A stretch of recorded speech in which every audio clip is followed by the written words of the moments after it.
سلام خدمت تمامی رفقای عزیزم. حال دل خودتون و خانواده‌تون خوب باشه، جیباتون پرپول، تنتون سالم، لبتون خندون. امروز و داخل این ویدیو قرار بریم سراغ گلیت، کارت جدیدی که ازش گرفتیم.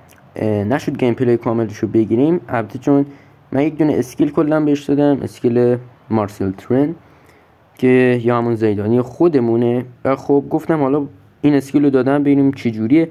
دابل تاچ نداره، فیک شوت نداره، بچه‌ها اینا رو نداره، نمیتونم خیلی ازش بازی بگیرم، ولی گفتم بیام یک در واقع گیم پلی ازش بگیرم ببینم چه جوریه کارت گلیت. چرا من اینجوری میگم؟ آقا خلاصه دمتون گرم، کامنت صاف فراموش نشه، سنگله بغل فعال. بریم سراغ ادامه ویدیو. یه گیم پلی گرفتیم، این یارو نتش هم ریده بود بدجور. بریم ببینیم چی کار میتونیم بکنیم. همین اول گلیت ساده توپ میشه. اینجا نگاه کنید بچه، اگه اسکیل داشتم میتونستم رد کنم خودم گل بزنم، ولی ترجیح دادم پاس بدم. چه پاس خوشگلی هم داد، 1-0 پاس دیدنی از گلیت. و خب تاثیرگذاری اولش مشاهده کردید، کارت AMF تو مهاجم دارم ازش بازی میگیرم، مکس دستی هم زدم، هرچند یه جایش مشکل دارم مثل استامینا و بالانس که حتما باید بیارمش بالا، چون بدون اونا خیلی خیلی خسته میشه این کارتش. و دمتون گرم. باید دوتا دریبل رو حتما بهش بدم. اینجا هم چه گل مسخره و کسشل خوردم، اینجا خیلی فشاری شدم، اما ایبی نداره، میریم برای جبران. ما هیچ وقت عقب نمیکشیم رفقا.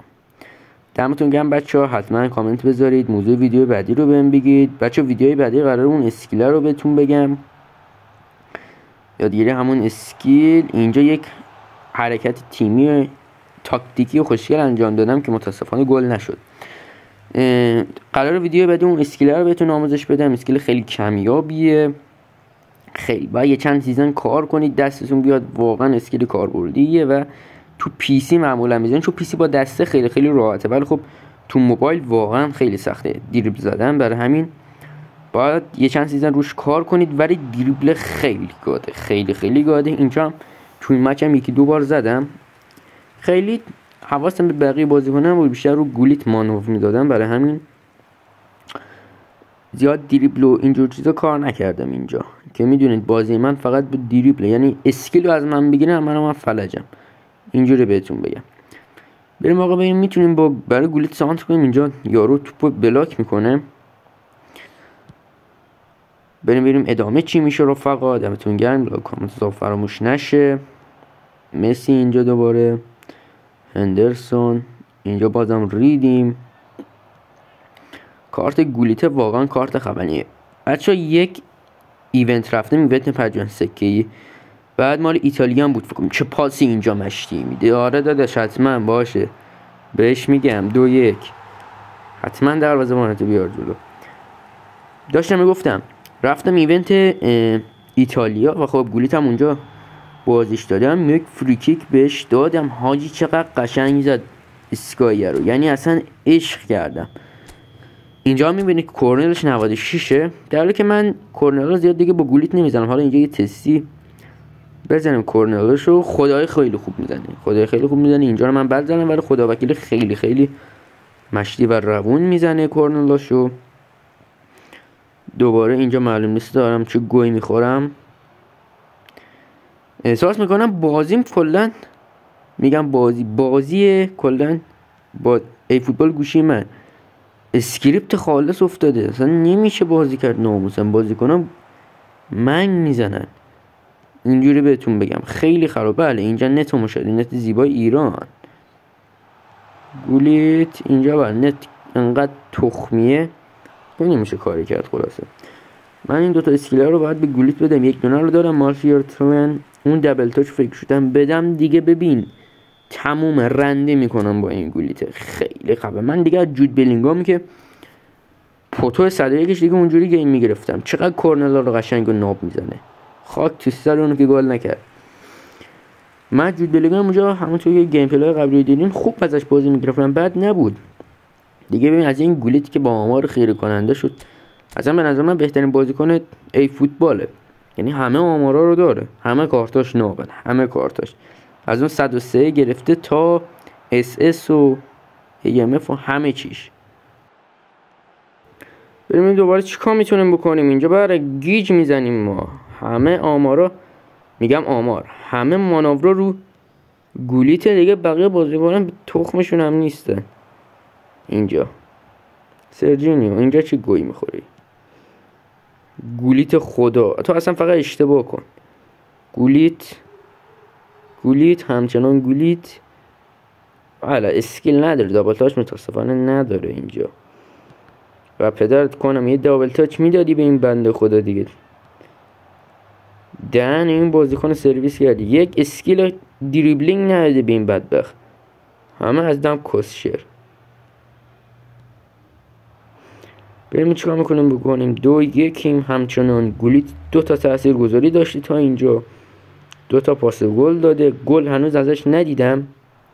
در واقع تو این بازی ندیدم. کلی گل زدم باش که متاسفانه ریکورد نبودم. حالا اومدم تو بازی بودم گفتم یه ریکوردی هم بگیرم از اینجا.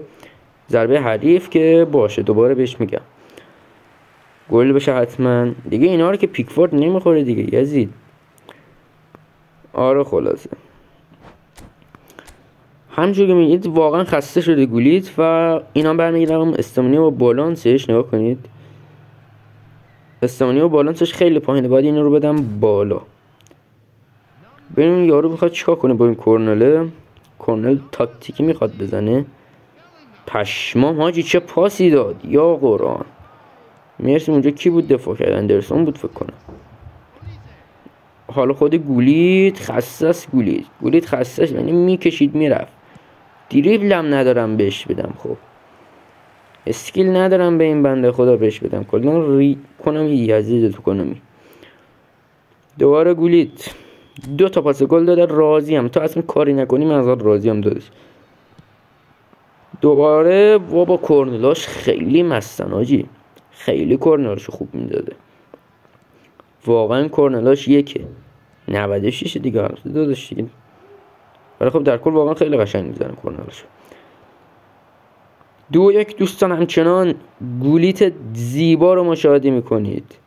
گولیت دلانگیز، گولیت بخشنده، گولیت خدا. گولیت میره برای گل سوم. یارو داره چیکار میکنه اینجا؟ خب کسخو من میزنم دیگه. خیلی جقید پسر، خیلی جقید دیگه. آره دفاع گاید تو چه وضع دفاع کردنه. بله روز خودش هم تکمیل میکنه گولیت. 2 تا پاس گل 1 گل تا اینجا کار. تو این 4 دقیقه ببینیم میتونه کاری کنه یا نه که بازم کورنل میگیریم. 3 همچنان به نفع ما. این بازی رو خیلی خوب بازی نکردم ولی خب همه مانورا رو گولیت بود و خواستم پاس به اون برسه. دوباره گولیت با سانترای دیدنی. سانتر دوباره بابا خیلی خفن خیلی خطرناک میفرسته این گولیت. دوباره اینجا میخوام چیکار کنم؟ ای گولیت تو محبته نبودی. اینجا یه کار تکنیکی که ریدیم بسوط پایان بازی. آقا سیگما این بازی رو برد و عمل کردم. بخوام در واقع رضایتم از گولیت بگم واقعا خفنه. خیلی خفنه. بهترین بازیکن گیم شکی درش نیست. لایک کامنت و فراموش نشه تا ویدیو دیگه. فعلا